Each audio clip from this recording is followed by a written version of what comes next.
नमस्कार दोस्तों, पीटी 365 के लेक्चर नंबर 3 में आपका स्वागत है।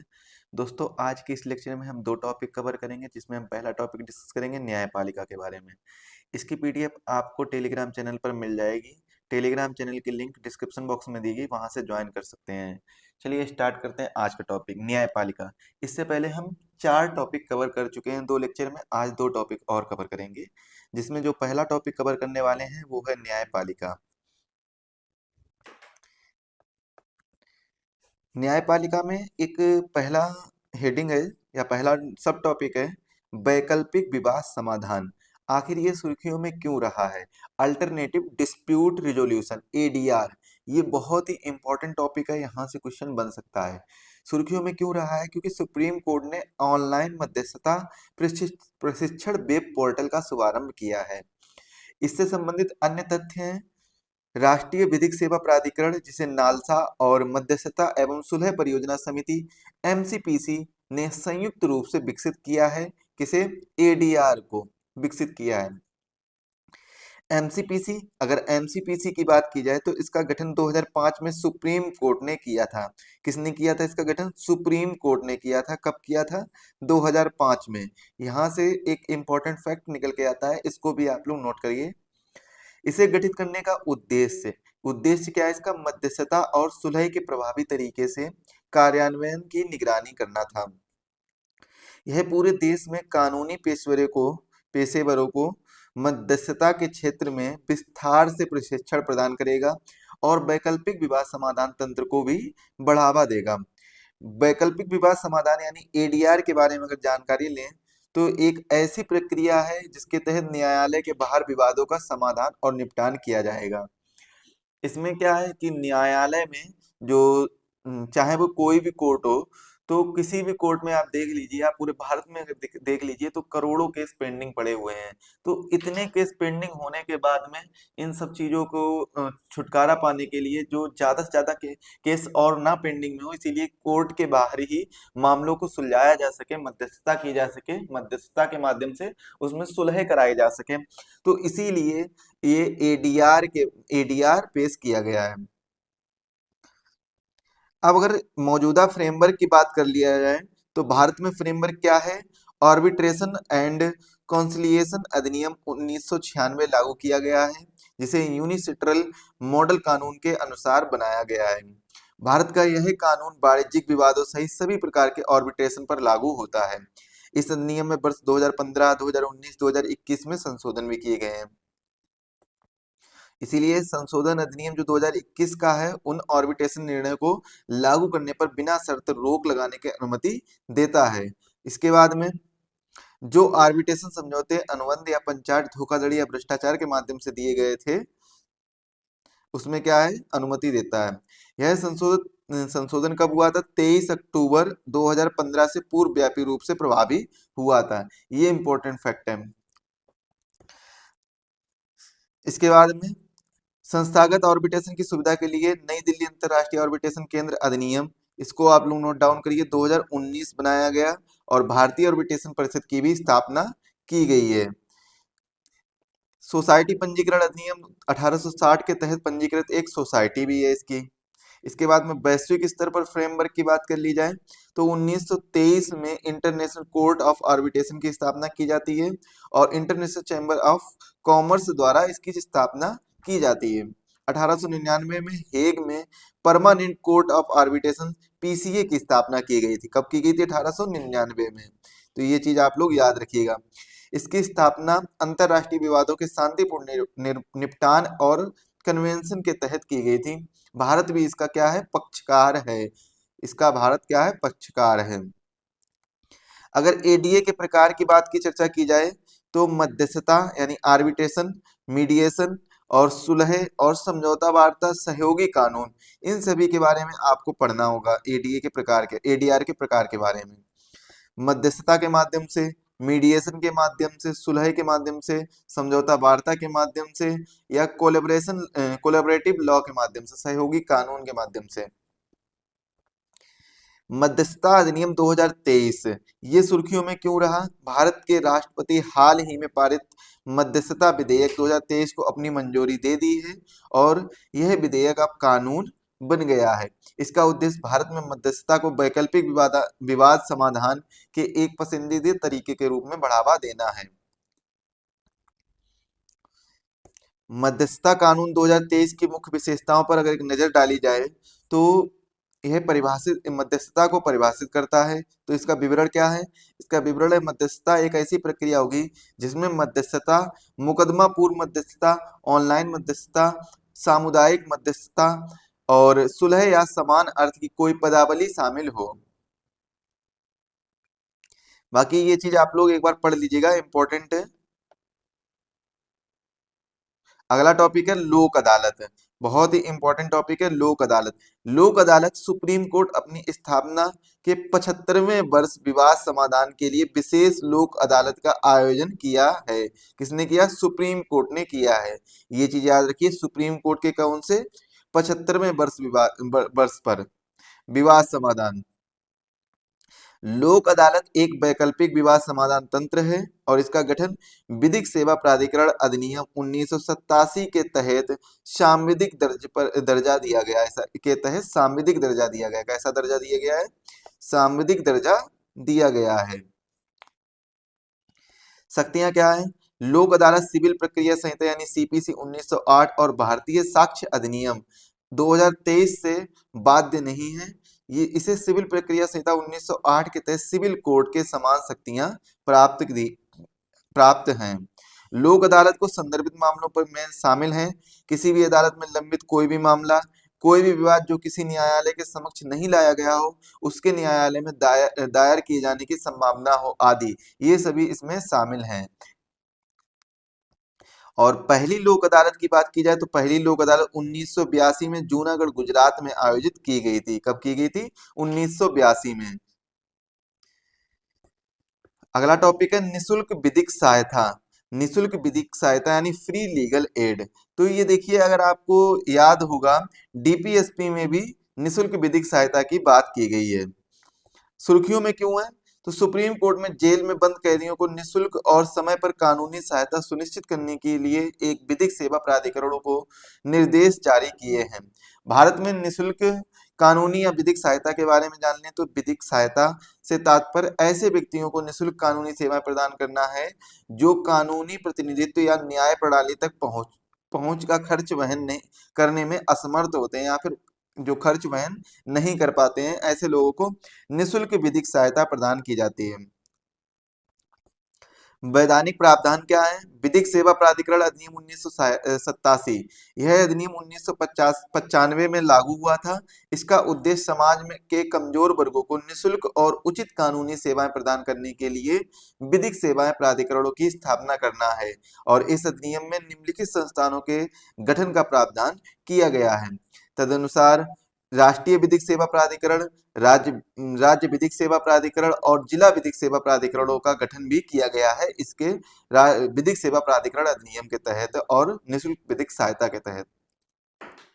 भारतीय नागरिक सुरक्षा संहिता 2023 की धारा 341, इसमें कुछ मामले में जहां अभियुक्त के पास विधिक सहायता के लिए साधन नहीं है, वहां राज्य के खर्च पर अभियुक्त को कानूनी सहायता प्रदान करने का प्रावधान दिया गया है।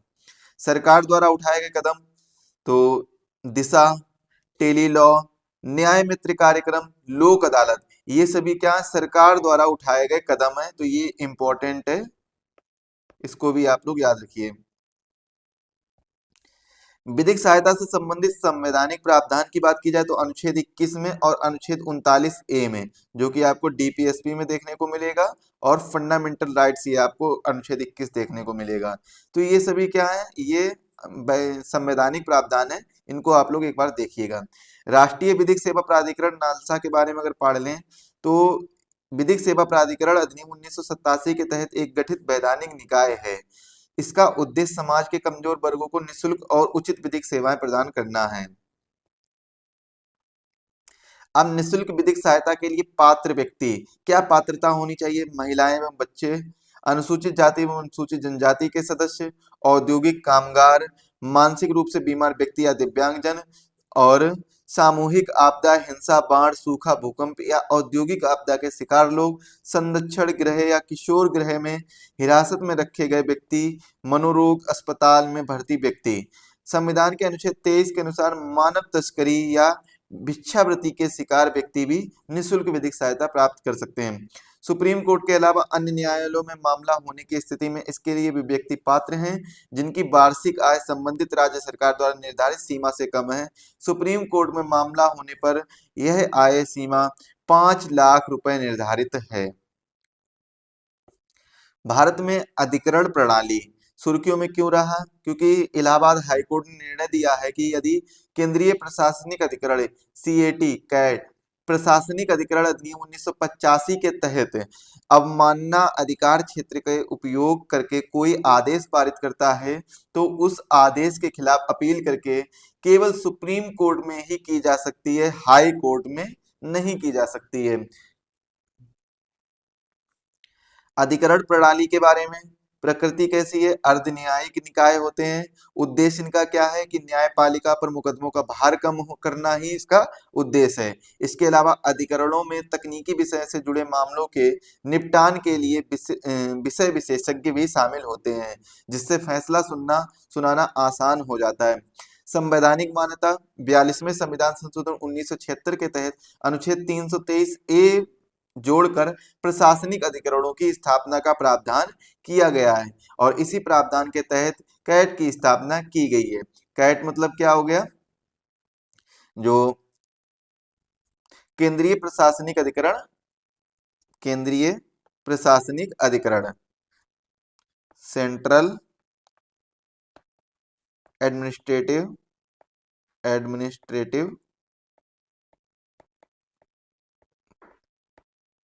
ट्रिब्यूनल,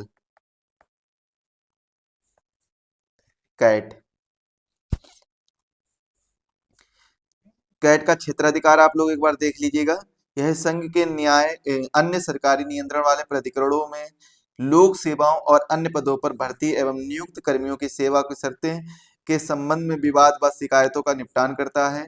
2010 में सुप्रीम कोर्ट ने स्पष्ट किया था कि अनुच्छेद 323 बी के तहत निर्धारित विषयों पर केवल संसद का ही अनन्य अधिकार नहीं है। राज्य विधानमंडल संविधान की 7वीं अनुसूची में उल्लिखित उन अधिकार क्षेत्र के अधीन आने वाली किसी भी विषय पर अधिकरण का गठन कर सकते हैं। और इनके क्षेत्राधिकार क्या है? तो उसकी विशेषता के घोषित क्षेत्र के भीतर ही मामलों की सुनवाई करने और निर्णय लेने के विशिष्ट क्षेत्राधिकार दिया गया है। अधिकरण और न्यायालयों के बीच अंतर देख लीजिए। तो अधिकरण जो है वो क्या होता है? संसद के अधिनियमों द्वारा स्थापित है ये, और ये भारत के संविधान द्वारा लागू है। न्यायालय की अगर बात की जाए, 42वें संविधान संशोधन 1976 के तहत अधिकरण को जोड़ा गया था और अनुच्छेद 323 ए जोड़ा गया था तथा 323 बी, जिसमें कराधान, भूमि सुधार जैसे अन्य मामलों के लिए भी अधिकरण जोड़े गए थे। स्वर्ण सिंह समिति की सिफारिश पर इसे जोड़ा गया था। किसकी सिफारिश पर? स्वर्ण सिंह समिति की सिफारिश पर। इसका उद्देश्य क्या है? अधिकरण का विशेष मामलों पर विवादों और शिकायतों का समाधान करना, जबकि न्यायालय का उद्देश्य है अपने अपने क्षेत्राधिकार में कानून और व्यवस्था की व्याख्या करना तथा उसे बनाए रखना। इसके अलावा सिविल एवं क्रिमिनल मामलों पर निर्णय देना न्यायालय का कार्य है। विशेष प्रक्रियाओं से बंधे नहीं होते हैं अधिकरण, बल्कि प्राकृतिक न्याय के सिद्धांतों पर काम करते हैं और प्रक्रियात्मक संहिताओं से बंधे होते हैं। सदस्य कौन कौन है? न्यायिक और विशेष ज्ञान वाले एक्सपर्ट शामिल होते हैं। केवल न्यायिक विशेषज्ञ शामिल होते हैं। उन कानूनों तक सीमित हैं जिनके तहत वे निर्धारित हैं। निर्णय लेने से पहले सभी अधिनियमित कानूनों का उपयोग करने की शक्ति न्यायालय के पास है। जमानत, ये सुर्खियों में क्यों रहा है? हाल ही में 2 न्यायाधीशों वाले सुप्रीम कोर्ट की एक पीठ ने फैसला सुनाया है कि गैर कानूनी गतिविधियां रोकथाम अधिनियम 1967 जैसे विशेष कानूनों में भी जमानत नियम है, जेल अपवाद है, सिद्धांत लागू हो गया है।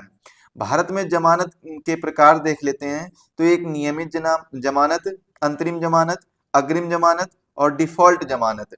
क्या अंतर है सभी में, एक बार पढ़ लेते हैं। नियमित जमानत पहले से ही गिरफ्तार और पुलिस हिरासत में मौजूद व्यक्तियों को मिलने वाली जमानत है। अंतरिम जमानत नियमित या अग्रिम जमानत पर सुनवाई से पहले अस्थायी रूप से दी जाने वाली जमानत है। अग्रिम जमानत गैर जमानती अपराध में गिरफ्तारी की आशंका होने पर पहले से ही एहतियात के रूप में दी जाने वाली जमानत है। डिफॉल्ट जमानत जब पुलिस निर्धारित अवधि के भीतर आरोप पत्र दायर करने में विफल रहती है तो व्यक्ति को दोष सिद्धि के अभाव में जमानत पर रिहा किया जाता है। सुप्रीम कोर्ट ने कहा है कि उचित मामलों में जमानत देने से इनकार करना संविधान के अनुच्छेद 21 के तहत मौलिक अधिकार का उल्लंघन करना है। जमानत के लिए कानूनी प्रावधान भारतीय नागरिक सुरक्षा संहिता 2023 की धारा 479 में जमानत योग्य अपराधों में जमानत देने से संबंधित प्रावधान किए गए हैं। इसके बाद में जमानत के लिए किए गए उपाय देख लीजिए।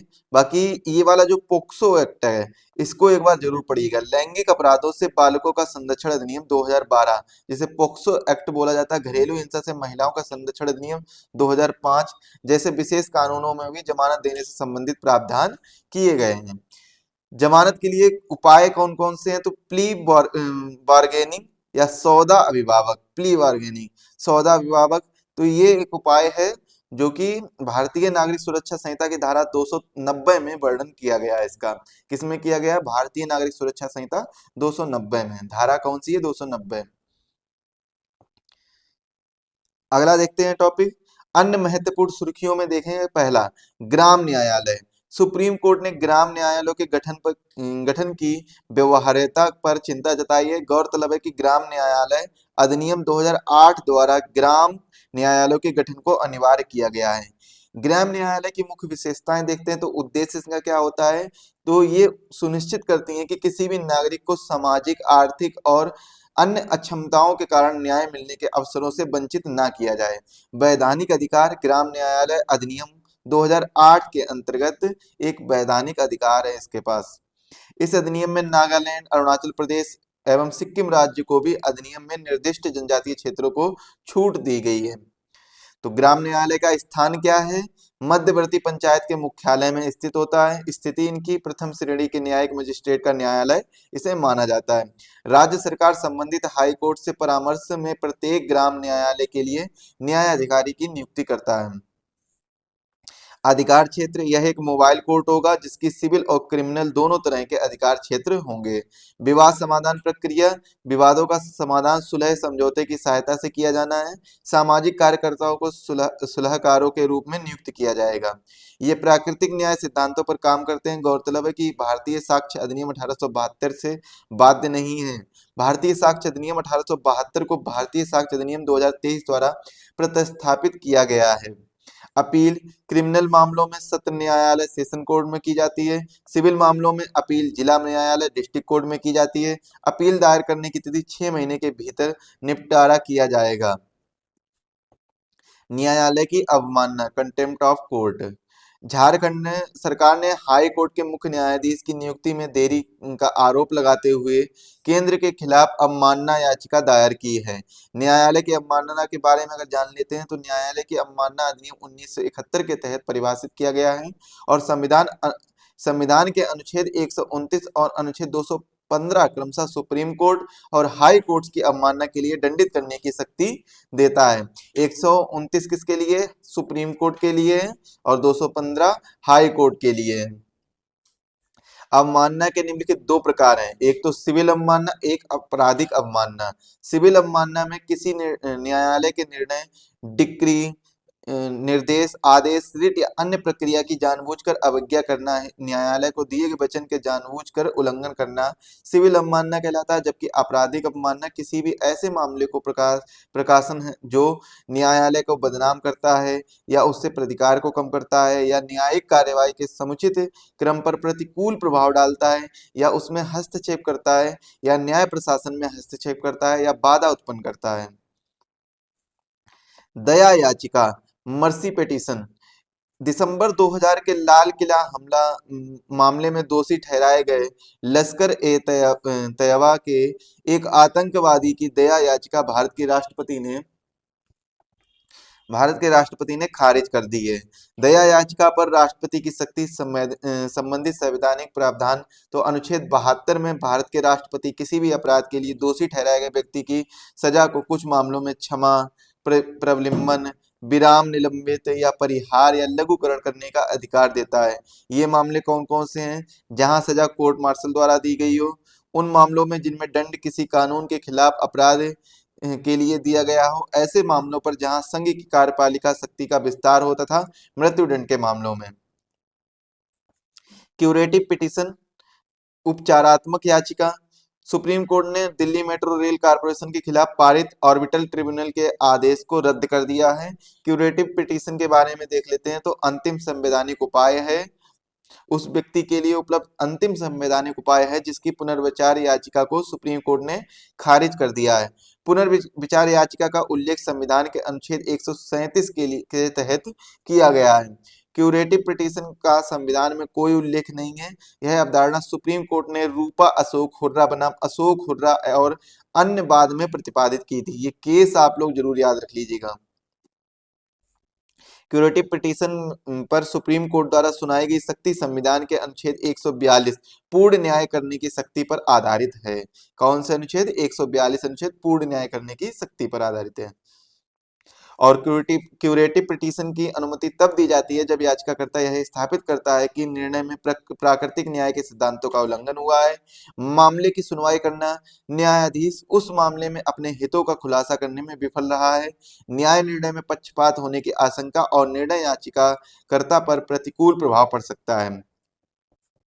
Fast track special courts.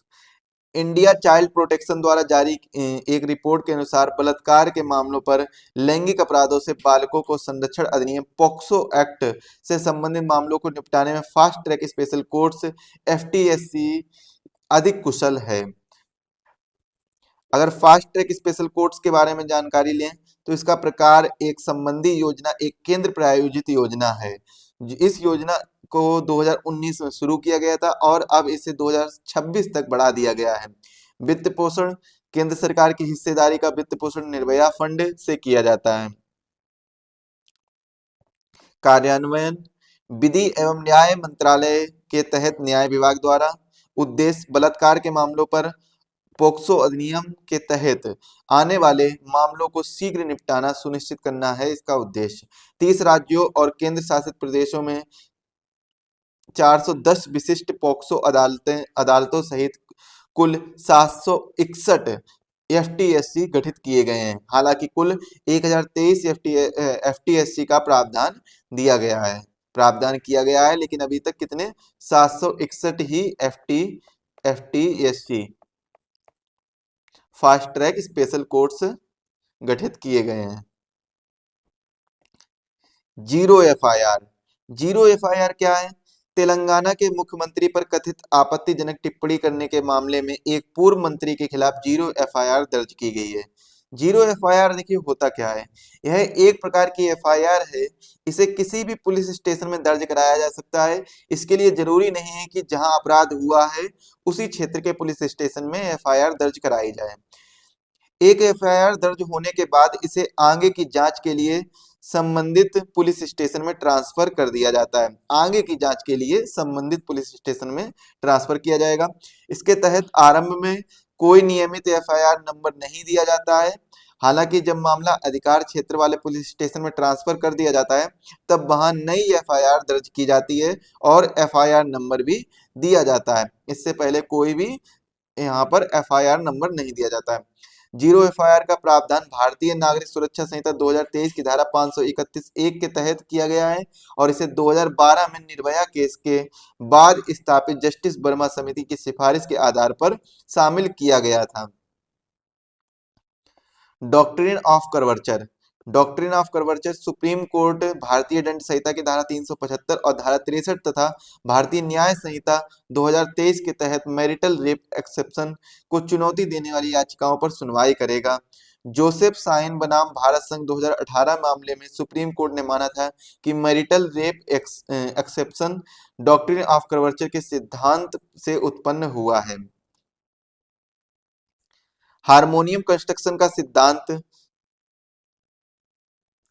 एक मामले में अपील दाखिल करने में विलंब के लिए क्षमा के आग्रह से इनकार करते हुए सुप्रीम कोर्ट ने परिसीमा अधिनियम 1963 की धारा 3 और 5 के तहत हार्मोनियस कंस्ट्रक्शन का उपयोग करने के लिए सिद्धांत निर्धारित किए हैं।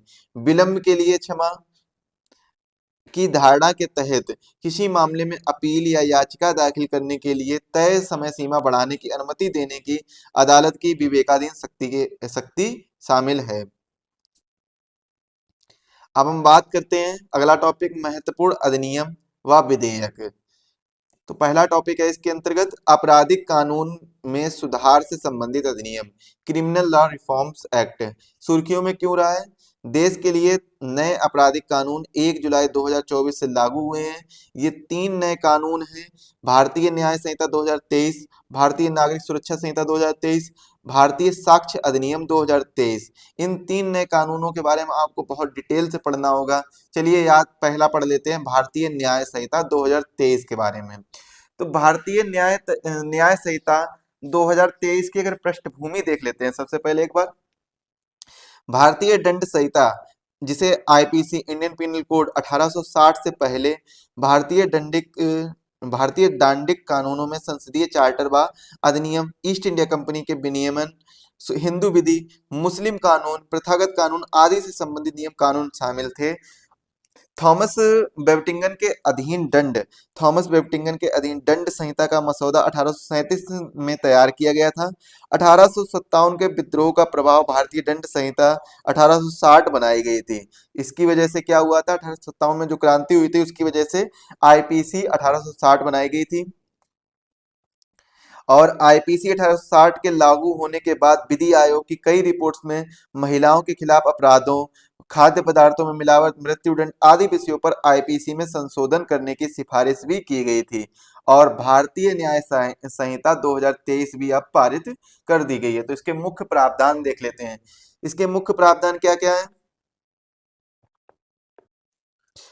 छोटे मोटे अपराधों के लिए दंड के रूप में पहली बार सामुदायिक सेवा कराने का प्रावधान किया गया है। 16 से 18 वर्ष तक की आयु के लिए महिला में सामूहिक बलात्कार के कृत्य को नाबालिग के साथ बलात्कार माना जाएगा। इसमें छल कपट, धोखे या झूठे वादे या किसी महिला के साथ यौन संबंध बनाने को भी अपराध माना गया है। इस संहिता में राजद्रोह आईपीसी की धारा 124 ए में से जुड़े प्रावधान को हटा दिया गया है। इसके बजाय यह निम्नलिखित दंड का प्रावधान करता है: अलगाववादी गतिविधियां, सशस्त्र विद्रोह या विध्वंसक गतिविधियों को बढ़ावा देने या उनको बढ़ावा देने का प्रयास करना, अलगाववादी गतिविधियों से संबंधित भावनाओं को प्रोत्साहित करना या भारत की संप्रभुता या एकता और अखंडता को खतरे में डालना। तो ये क्या है? दंड के प्रावधान करता है।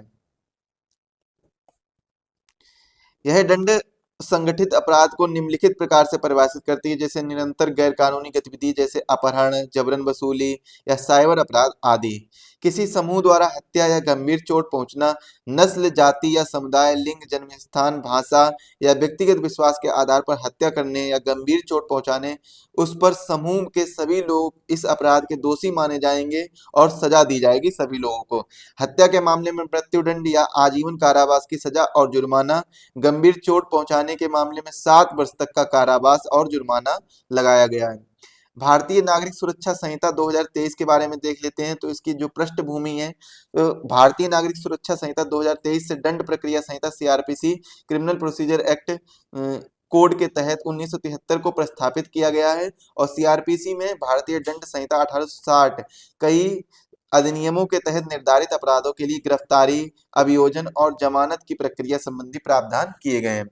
सीआरपीसी की अगर उत्पत्ति की बात की जाए तो सीआरपीसी को सर्वप्रथम ब्रिटिश शासन अधिनियम 1861 में अधिनियमित किया गया था। इसके बाद 1872 और 82 में क्रमिक रूप से अधिनियमित नई संहिताओं द्वारा इसे प्रतिस्थापित किया गया था। इसमें कई संशोधन किए गए। सबसे महत्वपूर्ण संशोधन 1898, 1923 और 1955 में किए गए थे। इसके बाद में दंड प्रक्रिया संहिता 19 सीआरपीसी 1973, भारत के विधि आयोग ने अपनी 41वीं रिपोर्ट में इस संहिता में व्यापक स्तर पर संशोधन करने हेतु सिफारिश की। इसके परिणाम स्वरूप सीआरपीसी 1973 का निर्माण किया गया था। और इस समय भारतीय नागरिक सुरक्षा संहिता 2023 के बारे में जान लेते हैं, जो सीआरपीसी की जगह आया है। मतलब सीआरपीसी को इस प्रतिस्थापित करके भारतीय नागरिक सुरक्षा संहिता 2023 आया है। इसमें देखिए, विचाराधीन कैदियों की हिरासत, इसके तहत पहली बार अपराध करने वाले किसी व्यक्ति ने जिस उस अपराध के लिए निर्धारित अधिकतम कारावास अवधि 1/3 अवधि को हिरासत में बिता लिया है, उसे जमानत पर रिहा किया जाएगा। मतलब कितना, जितनी भी उसे सजा दी गई, अगर उसने 1/3 अवधि को उसमें बिता लिया है तो उसे जमानत पर रिहा किया जाएगा।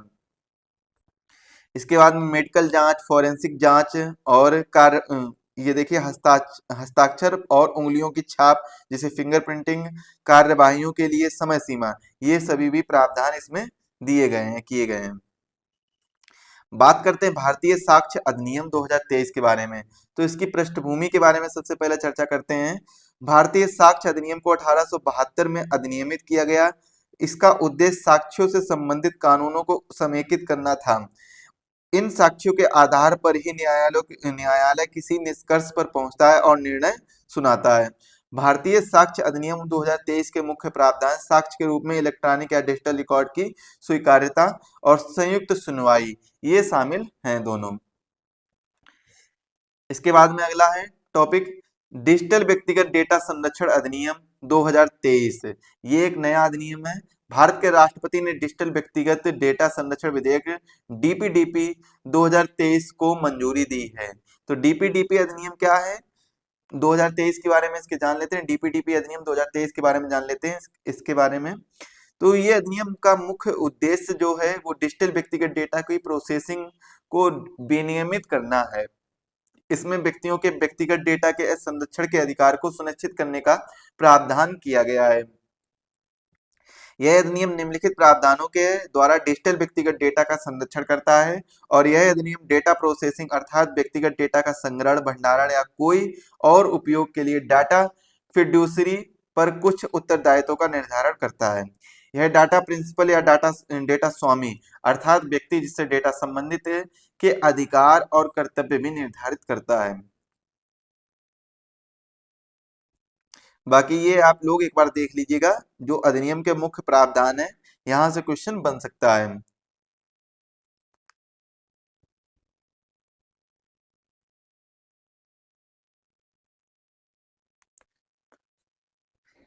इसमें जो आपको सबसे ज्यादा देखना है वो एक तो ये पहला पॉइंट देखिएगा, भारत में डिजिटल व्यक्तिगत डेटा की प्रोसेसिंग पर लागू होंगे जहां कोई डेटा डिजिटल यानी ऑनलाइन रूप में एकत्र किया गया हो या कोई डेटा गैर डिजिटल यानी ऑफलाइन के रूप में एकत्र किया गया और बाद में उसे डिजिटलीकृत किया गया हो।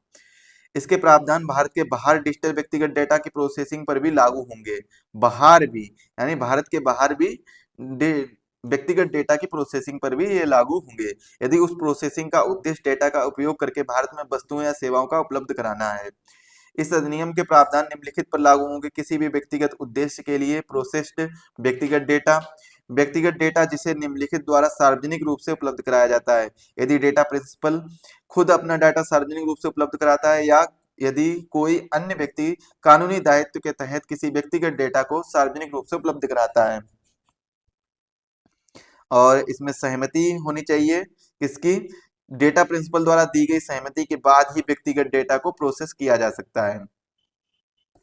भारतीय डेटा संरक्षण board, data protection board of India DPBI, इसके केंद्र सरकार द्वारा डीपीबीआई के गठन का प्रावधान किया गया है। और इसमें जो प्रमुख कार्य होंगे वो ये होंगे कि नियमों के अनुपालन की निगरानी करना और उल्लंघन के मामलों में जुर्माना लगाना, डेटा उल्लंघन की स्थिति में आवश्यक उपाय करने और डेटा फिड्यूसरी को निर्देश देना, प्रभावित व्यक्तियों द्वारा दी गई शिकायतों की सुनवाई करना। बोर्ड के सदस्यों को 2 वर्ष के लिए नियुक्त किया जाएगा और वे पुनर्नियुक्त के पात्र होंगे। डेटा प्रिंसिपल के एक अधिकार और कर्तव्य, rights and duties of data principal. Data processing के बारे में जानकारी प्राप्त करना, व्यक्तिगत डेटा को सुधारने और उसे हटाने की मांग करना। एक डाटा प्रिंसिपल को डाटा फिड्यूसरी के पास शिकायत दर्ज करने का अधिकार होता है। तो ये सभी इंपॉर्टेंट फैक्ट है, इनको आप लोग देखिएगा एक बार। अधिनियम के तहत दी गई छूट क्या क्या होंगी, तो ये सभी छूट हैं, इनको आप लोग देखिएगा। जैसे सुरक्षा, संप्रभुता, लोक व्यवस्था आदि के तहत अधिसूचित एजेंसियां अनुसंधान, संग्रहण, सांख्यिकीय उद्देश्यों के लिए, स्टार्टअप्स एंड डेटा फिड्यूसरी के अन्य अधिसूचित श्रेणियों के लिए, कानूनी अधिकारों और दावों को लागू करने के लिए, न्यायिक और विनियामक संबंधित कार्य करने के लिए, अपराधों को रोकना और उनकी जांच करने के लिए, विदेशी अनुबंध के तहत गैर निवासियों जो नॉन रेजिडेंट्स होते हैं उनके व्यक्तिगत डेटा को भी भारत में प्रोसेस किया जाएगा। बालकों के व्यक्तिगत डेटा की प्रोसेसिंग, ये और भारत के बाहर व्यक्तिगत डेटा का हस्तांतरण जो कि इंपॉर्टेंट है, यह अधिनियम सरकार द्वारा प्रतिबंधित देशों को छोड़कर भारत के बाहर बाहर व्यक्तिगत डेटा के हस्तांतरण की अनुमति देता है। और इस पर जुर्माना क्या है, बच्चों से संबंधित दायित्व को पूरा न करने पर 200 करोड़ रुपए तक का जुर्माना, डेटा उल्लंघन को रोकने के सुरक्षात्मक उपाय करने पर 250 करोड़ रुपए तक का जुर्माना लगाया जा सकता है। बात करते हैं लोक परीक्षा की। लोक परीक्षा क्या है? लोक परीक्षा अनुचित साधन निवारण नियम 2024 पब्लिक एग्जामिनेशन, ये बहुत ही इंपॉर्टेंट है। इन नियमों को केंद्रीय कार्मिक, लोक शिकायत और पेंशन मंत्रालय ने अधिसूचित किया है और इन नियमों को लोक परीक्षा यानी अनुचित साधन निवारण अधिनियम के तहत अधिसूचित किया गया है। ये नियम जून 2024 से लागू हो गए हैं। मुख्य नियम क्या क्या है इस पर? लोक परीक्षा के संचालन में अनुचित साधनों के उपयोग या अपराध में प्रथम दृष्टया मामला सामने आता है तो परीक्षा केंद्र प्रभावी एफआईआर दर्ज कराने सहित उचित कार्रवाई कर सकता है। यदि अनुचित साधनों के उपयोग में सेवा प्रदाता के प्रबंधन या निदेशक की मंडल की संलिप्तता है तो लोक परीक्षा प्राधिकरण एक समिति गठित करेगा, जिसमें आप पब्लिक एग्जामिनेशन यानी कोई भी गवर्नमेंट जॉब के लिए तैयारी कर रहे हैं तो उसके लिए एक नियम जारी किया गया, लोक परीक्षा अनुचित साधन निवारण अधिनियम 2024। इसके बारे में देख लेते हैं। तो अनुचित साधनों में क्या क्या शामिल है? प्रश्न पत्र या उत्तर कुंजी, एक अनधिकृत पहुंच या उन्हें लीक किया जाना, लोक परीक्षा के दौरान किसी अभ्यर्थी की सहायता करना, कंप्यूटर नेटवर्क या संसाधनों से छेड़छाड़ करना, फर्जी परीक्षा आयोजित करना। तो ये सभी अनुचित साधन में शामिल किए गए हैं। अगर इनसे संबंधित कोई भी चीजें पाई जाती हैं तो दंड के प्रावधान किया गया है। अब दंड का प्रावधान इसमें क्या है कि कम से कम 3 साल की कैद होगी, जिसे 5 साल तक बढ़ाया भी जा सकता है, और 10 लाख रुपए तक का जुर्माना होगा। तो ये दंड का प्रावधान किया गया। संगठित अपराध करने वाले सेवा प्रदाता प्रदाता किसी व्यक्ति या समूह के लिए 1 करोड़ रुपए तक का जुर्माना या परीक्षा आयोजन की लागत उससे वसूल की जाएगी। तो ये चीजें आपको याद रखनी होगी। सभी अपराध संज्ञेय, गैर जमानती और गैर समनीय होंगे। लोक परीक्षा से आशय अनुसूची में निर्दिष्ट लोक परीक्षा प्राधिकरण द्वारा आयोजित कोई भी परीक्षा से है या केंद्र सरकार द्वारा अधिसूचित किसी भी अन्य प्राधिकरण द्वारा आयोजित की जाने वाली परीक्षाओं से है, चाहे वो कोई भी परीक्षा आयोजित कर रहा हो, कोई भी, चाहे वो एनटीए हो, नेशनल टेस्टिंग एजेंसी हो, या फिर यूपीएससी हो, या स्टेट पीएससी हो, या कोई भी अन्य बोर्ड हो, जैसे कि एसएससी हो गया, डीएसएसबी हो गया, डी ट्रिपल एस भी हो गया, इसके बाद में यूपी ट्रिपल एस सी हो गया। तो ऐसे कई अन्य बोर्ड हैं जो है परीक्षा वगैरह करते हैं, तो इन चीजों पे आप लोगों को ध्यान रखना होगा। बात करते हैं दूरसंचार अधिनियम 2023 के बारे में, सुर्खियों में क्यों रहा है। तो दूरसंचार अधिनियम 2023 के विविध प्रावधान लागू किए गए हैं। दूरसंचार अधिनियम 2023 के बारे में क्या क्या प्रावधान है? तो इस अधिनियम का उद्देश्य दूरसंचार सेवाओं, दूरसंचार नेटवर्क के विकास, विस्तार एवं संचालन से संबंधित कानून में संशोधन करना है। इसके अतिरिक्त यह अधिनियम समावेशन, सुरक्षा, विकास और जवाबदेही के सिद्धांतों पर आधारित है। वर्तमान में दूरसंचार क्षेत्र और प्रौद्योगिकी में उच्च तकनीकी प्रगति हुई है और इसी को ध्यान में रखते हुए भारतीय टेलीग्राफ अधिनियम 1885 और भारतीय वायरलेस टेलीग्राफी अधिनियम 1933 को निरस्त करते हुए दूरसंचार अधिनियम 2023 बनाया गया है। दूरसंचार अधिनियम 2023 की मुख्य विशेषताएं देख लीजिए। स्पेक्ट्रम का आवंटन, स्पेक्ट्रम का आवंटन नीलामी के माध्यम से किया जाएगा। हालांकि कुछ निर्धारित उपयोगों के लिए इसे प्रशासनिक आधार पर आवंटित किया जाएगा। निर्धारित उद्देश्य में शामिल हैं राष्ट्रीय सुरक्षा एवं रक्षा, आपदा प्रबंधन, मौसम संबंधी पूर्वानुमान, परिवहन, उपग्रह सेवाएं। पहली बार सैटेलाइट ब्रॉडबैंड सेवाओं के लिए स्पेक्ट्रम का प्रशासनिक आवंटन किया जाएगा, जहां आवंटन के वैश्विक मानदंडों के अनुरूप होगा।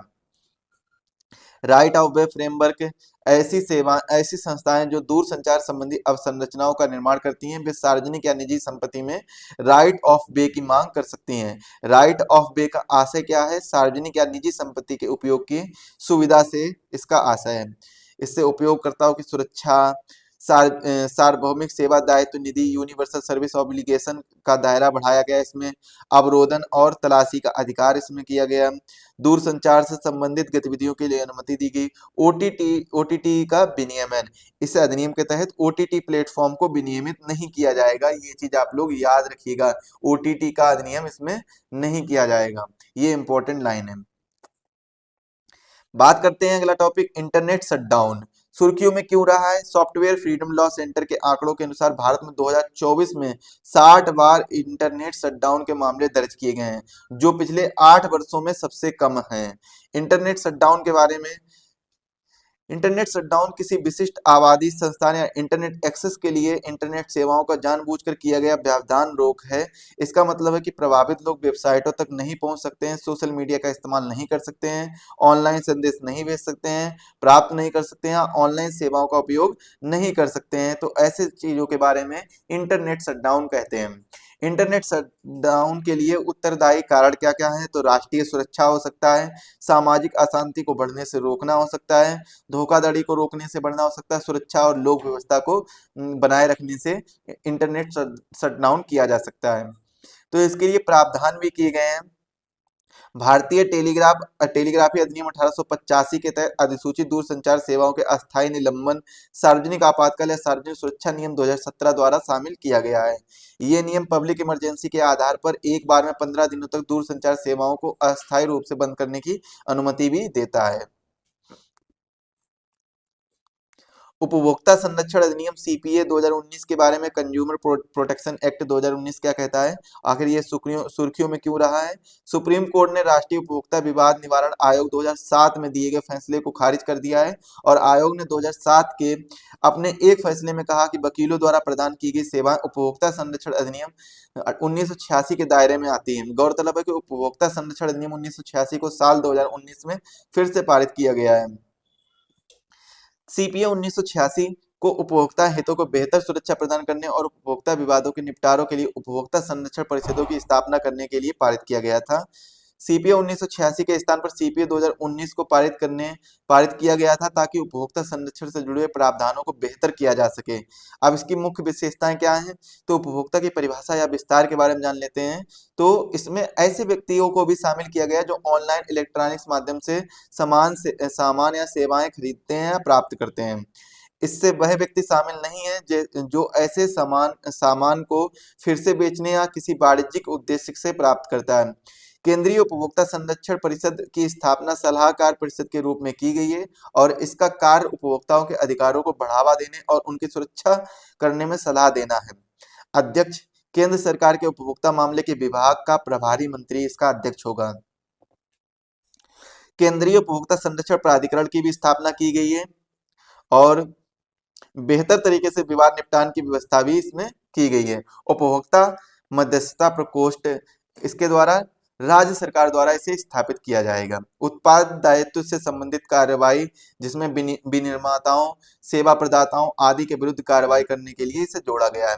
भ्रामक विज्ञापन के लिए दंड, सीसीपीए द्वारा विनिर्माताओं या एंडोर्सर पर 10 लाख रुपए तक का जुर्माना लगाया जा सकता है और 2 साल की कारावास की सजा हो सकती है। दोबारा अपराध करने पर 50 लाख रुपए तक का जुर्माना या 5 साल की सजा हो सकती है। उपभोक्ता संरक्षण अधिनियम 2019 के तहत 6 उपभोक्ता अधिकार हैं जो आपको जानकारी में होने चाहिए। एक तो सुरक्षा का अधिकार, सूचित होने का अधिकार, चयन का अधिकार, सुनवाई का अधिकार, शिकायत निवारण का अधिकार उपभोक्ता जागरूकता का अधिकार। तो ये 6 अधिकार 2019 जो उपभोक्ता संरक्षण अधिनियम सीपीए 2019 है, तो उसमें आपको ये 6 अधिकार दिए गए हैं, 6 उपभोक्ता अधिकार दिए गए हैं, जिनके बारे में जानकारी होना बहुत जरूरी है।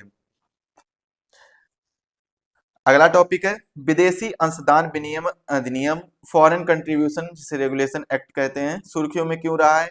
केंद्रीय गृह मंत्रालय ने नोटिस जारी किया, मिनिस्ट्री ऑफ होम अफेयर्स ने नोटिस जारी किया है कि इस नोटिस में कहा गया है कि उन गैर सरकारी संगठनों के एफसीआरए पंजीकरण के नवीकरण के अनुरोध को अस्वीकार किया जा सकता है या उनके पंजीकरण को रद्द किया जा सकता है जो विदेशी अंशदान का उपयोग विकास विरोधी गतिविधियों या दुर्भावनापूर्ण विरोध प्रदर्शन करने में धर्मांतरण में करते हैं। विदेशी अंशदान विनियमन अधिनियम एफसीआरए के बारे में देख लेते हैं क्या है। विदेशी अंशदान का अर्थ है किसी विदेशी व्यक्ति संस्था द्वारा किसी वस्तु मुद्रा या प्रतिभूति का दान वितरण या हस्तांतरण। कौन विदेशी अंशदान प्राप्त नहीं कर सकता है? चुनाव लड़ने वाले उम्मीदवार, न्यायाधीश और सरकारी कर्मचारी, पत्रकार या समाचार पत्र या मीडिया ब्रॉडकास्ट कंपनी, विधायिका के सदस्य और राजनीतिक दल या उनके पदाधिकारी, राजनीतिक प्रकृति के संगठन, ये सभी विदेशी अंशदान प्राप्त नहीं कर सकते हैं। विदेशी धन प्राप्त करने के लिए पूर्व अनुमति, एनजीओ के पंजीकरण के साथ साथ इसके प्रत्येक पदाधिकारी का आधार नंबर प्रस्तुत करना होगा। विदेशी धन प्राप्ति पर प्रतिबंध के मामले में ये वाला जो इन्फोग्राफिक्स है वो आप इसको देखिए।